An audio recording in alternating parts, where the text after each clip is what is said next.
Hey YouTube, how's it going? So my name's Adam Williams. If you haven't been here before, just want to welcome you to my channel. If you have, how's your week going? So over the last week, I've had one thing playing on my mind pretty much daily. What am I going to do through the winter? Over the last, maybe 4 or 5 days, it has been raining solidly in Norfolk.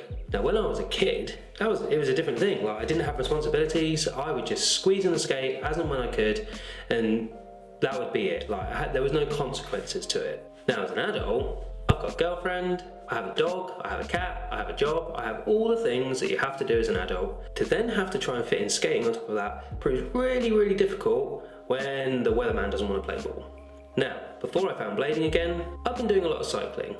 And if there's one thing that cycling is known for, it's the fact that you've got to be fairly tough to be able to do it. Well, that got me thinking a little bit. As I got back into skating in the middle of summer, it was only a matter of time before the weather started to change. And with the last week of rain, that really made me think about what I need to be doing to make sure that I can keep skating through the winter. Now, what I decided to do was put a list of things together, of the things that I thought would be important to get myself through winter, I guess. And I landed on 5 key points. So here it is, my 5 tips to keep you skating through winter.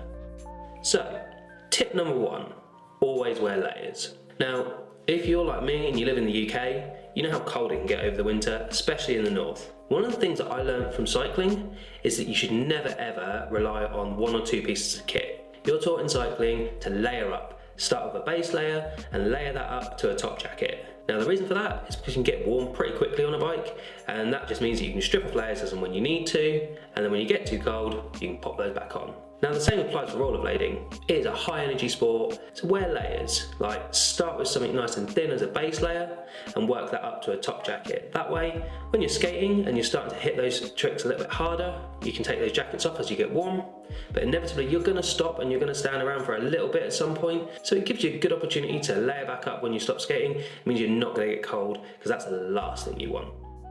Okay, so tip number 2. Now, with it being colder, it does mean that you have to use more energy to keep yourself warm. So more energy means that you're going to use more food up in your system, which means you're going to get hungrier quickly. So tip number 2, take a snack with you. Take a banana, just something healthy, a bit of flapjack maybe if you're feeling that you really need something. The last thing you want is to work real hard, keep yourself warm, but then run out of energy too soon and the session get caught short. So take the food with you on a skate. Okay, so tip number 3.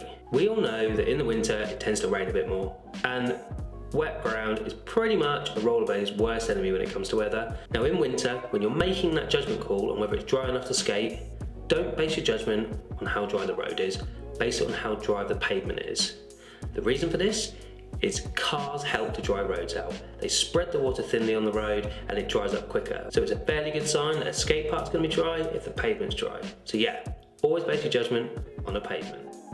Right, tip number 4. Now, if you've been sat in your house and you've been looking outside and that pavement is not drying up, it doesn't look like it's a good sign that you're going to be able to skate that day, don't feel like all hope is lost. If in doubt, go find yourself a multi-storey car park or something of that nature to go have a skate around. Now, some have security guards in, so take that at your own risk. If you want to risk getting caught by a security guard in there, that's entirely on you, but they make for really fun places to skate.